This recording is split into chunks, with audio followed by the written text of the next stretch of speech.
Hello, my name is Doris, and I'm 35 years old. 6 years ago, I married my husband, Mason, who is 3 years older than me. My life took a drastic turn when my beloved father passed away after battling an illness, leaving behind a significant inheritance.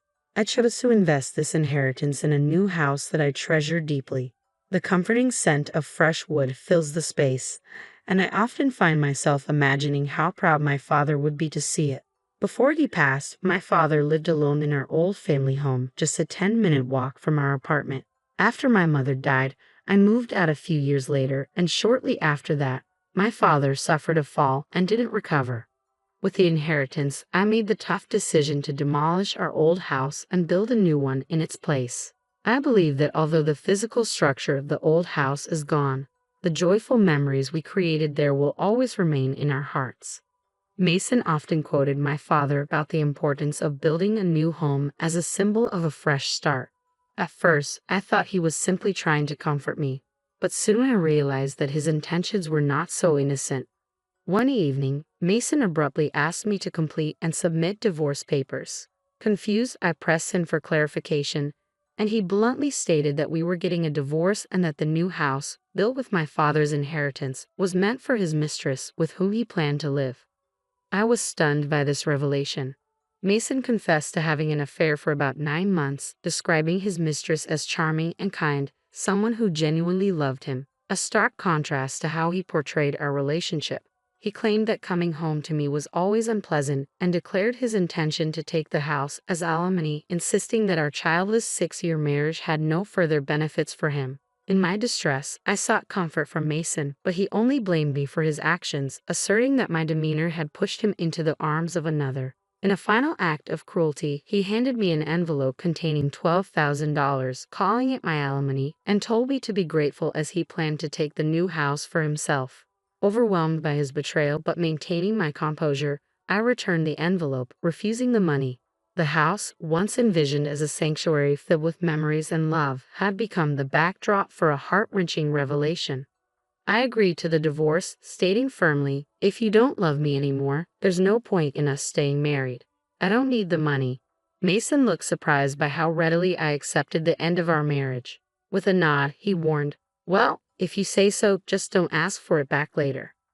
Within a few days, he had packed his belongings and left, taking the keys to our newly built house with him. However, shortly after moving out, Mason frantically called me, his voice tense with panic. "What did you do?" "The police showed up at the house talking about warrants and charges of trespassing." "What's going on?" According to him, the police had barged in while he was with his mistress, demanding to know if they understood the legality of their actions. "We're here because you entered this house with a stolen key, which constitutes both theft and trespassing.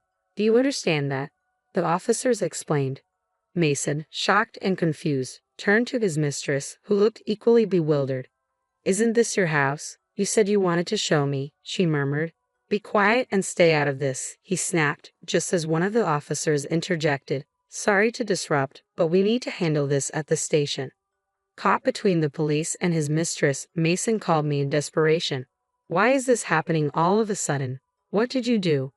"I haven't done much," I replied calmly. "I simply reported that my house keys were stolen and that strangers were in my home. It's only natural to call the police." I had already filed the divorce papers and reverted to my maiden name, Doris, before reporting the situation. "This is my house," I continued, staying firm. "Didn't you agree to give it to us as alimony?" he argued. "I never agreed to that," I countered. "It's convenient for you to twist things to fit your narrative. Are you joking? How can you think that house is yours?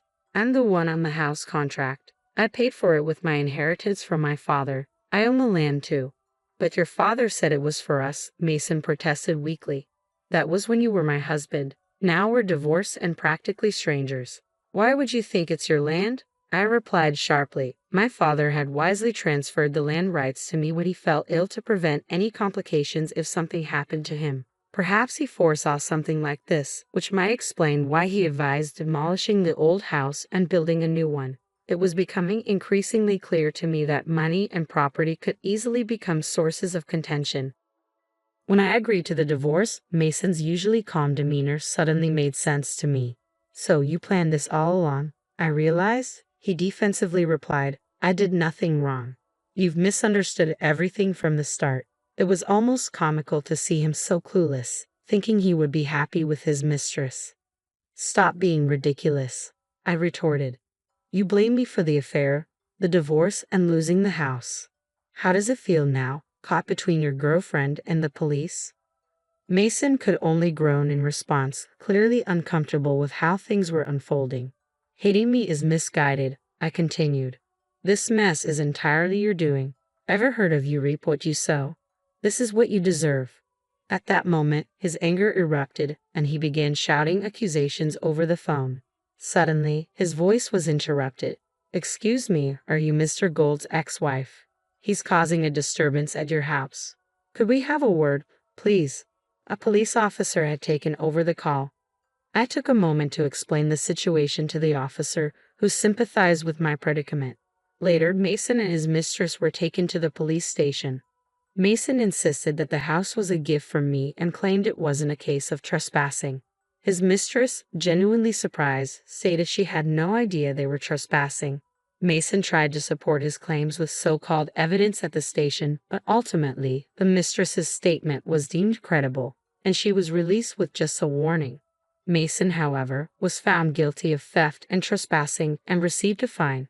The issue then arose that Mason had named me as his guarantor upon his release, likely because he didn't want his strict parents to find out. The officer, clearly exasperated, relayed this information to me.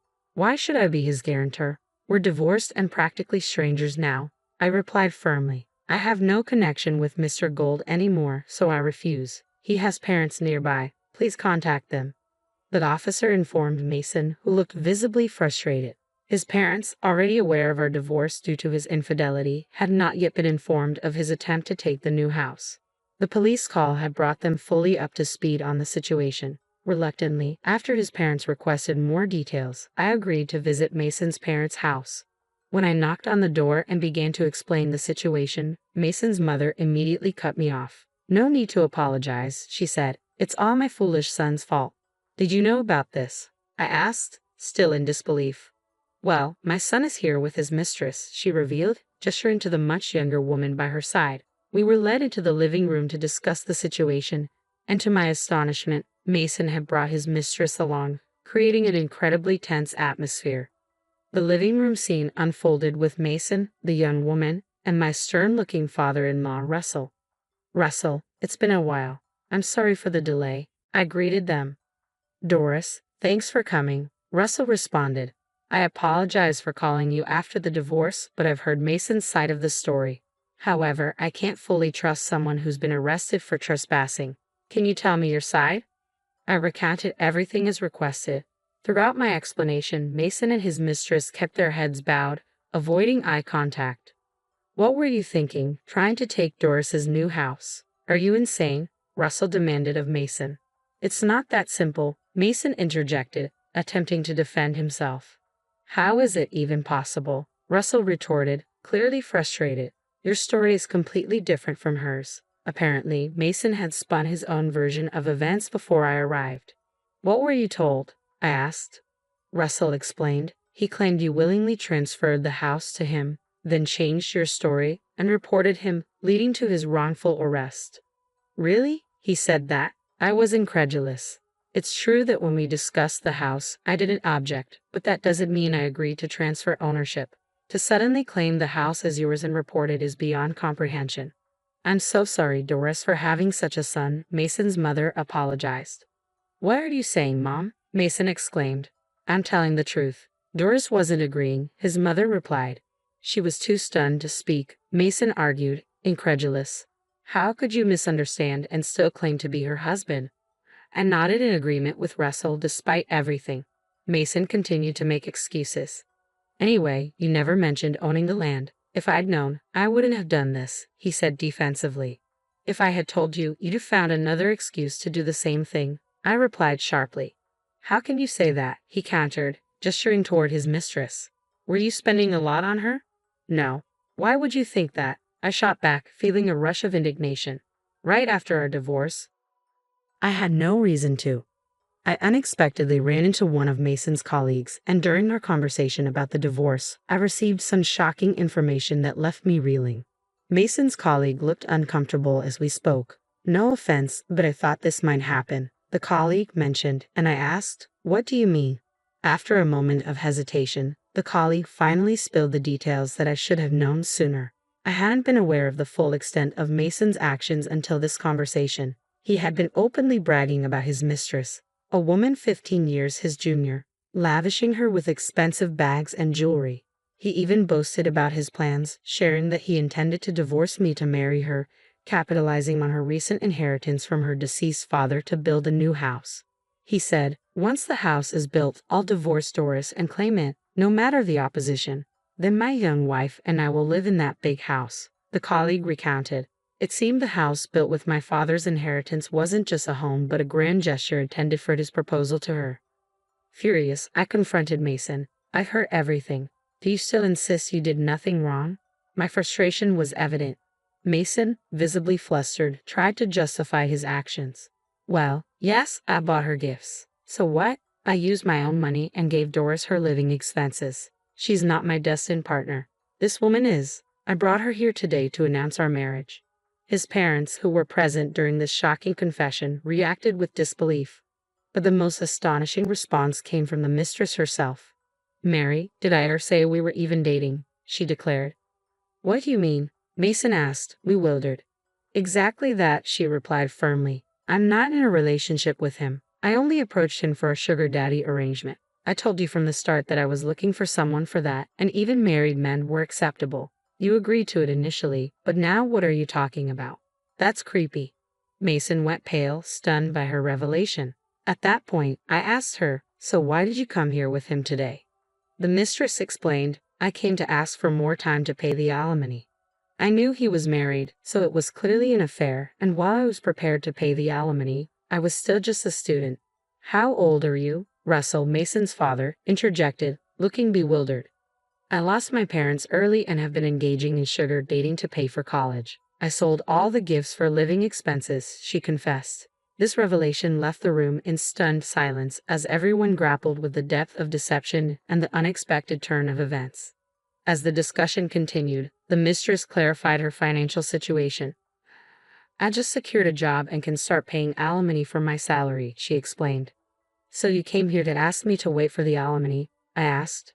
"Yes, that's right," she confirmed. Mason, who had been quietly listening, suddenly erupted in anger. "Didn't you hear her? She never intended to marry or even date you. That's separate from the alimony you owe," I pointed out, trying to redirect the conversation back to the pressing issue. "What about the house you said you wanted?" Mason challenged the mistress. "I meant I'd want a house someday when I marry. It wasn't about marrying you," she replied, clarifying her intentions. Mason exclaimed in disbelief. "I was taken to that house thinking it was yours. Then the police came, and I learned it was your wife's." The mistress bowed deeply to me, acknowledging her respect and recognizing that all this confusion stemmed from Mason's misunderstandings. "All right," I said, seeing an opportunity to resolve at least one issue. "If you promise to pay the alimony properly, I'll wait for the payment, but promise me no more sugar dating. It might not end well next time." "I promise I'll never do it again," she said earnestly, then turned to Mason. "I'll address the financial aspects of our separation. Expect a claim for alimony from me without delay."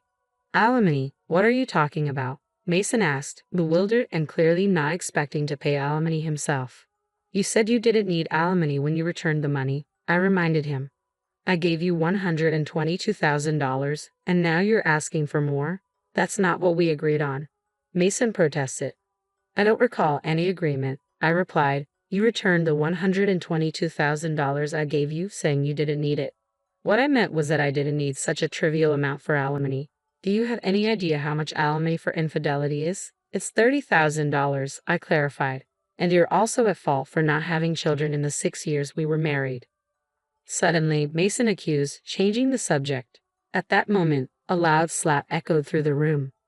"What are you doing, Mason?" someone asked as he held his cheek, clearly stunned by the impact. "Are you serious? Do you think her inability to have children is her fault?" I asked, incredulous at his audacity. "Enough with the jokes, Dad," Mason's father interrupted, turning to him. Don't tell me you're blaming Doris for your affair, too. Well, that's how it is, Mason said defiantly. I should have never married her. It feels like fraud, Mason lamented. How could you think that? I challenged him. Your parents wanted grandchildren. If she couldn't get pregnant, they thought it was better to split up. That's why I chose her, he replied, defensively. If you truly believe that, Mason's father, Russell, said, visibly disappointed, then we must have raised you wrong. It took your mother 8 years to conceive you. Mason's mother, Deborah, had endured 8 long years of intense fertility treatments before Mason was born.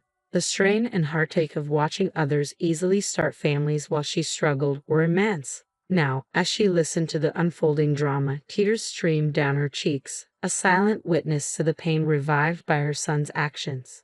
Russell, deeply disappointed, finally said, "Leave this house now." Mason, clearly bewildered, asked, "Why?" "You're my long-awaited son, but I can't bear to look at you right now," Russell responded, sadness heavy in his voice. "Don't come back until you truly understand your mistakes." "But where should I go?" Mason asked, desperation creeping into his voice. "Back to our apartment," I interjected. "That apartment has already been canceled. With the new house, there was no need to keep it," I continued. "I canceled it right after reporting it to the police. You have no place to return to." Mason was visibly shaken, realizing he had nowhere to go. Frustrated, he turned his blame toward his mistress. "It's your fault. All the money is spent, and now you say you never intended to marry me. It's fraud." She remained calm and replied, "I was clear about it being a sugar relationship from the start. I never asked for money or gifts. If you want to sue, go ahead. But I have proof of our arrangement. And don't forget the alimony." Seeing Mason flustered, I chimed in. "Wait, please wait," he stammered, but I ignored his plea. I contacted his parents to inform them of the situation and then left their house. Later, I hired a lawyer and sent a demand letter for the alimony, making sure it wasn't sent to his parents' house since Mason no longer lived there. "Why is it being sent here?" the receptionist at Mason's workplace asked, puzzled as she looked at the letter. "It's possible to send such documents to both residential and employment addresses," I explained. "Is this what this is about?" she inquired, noticing Mason's pale, shaken demeanor.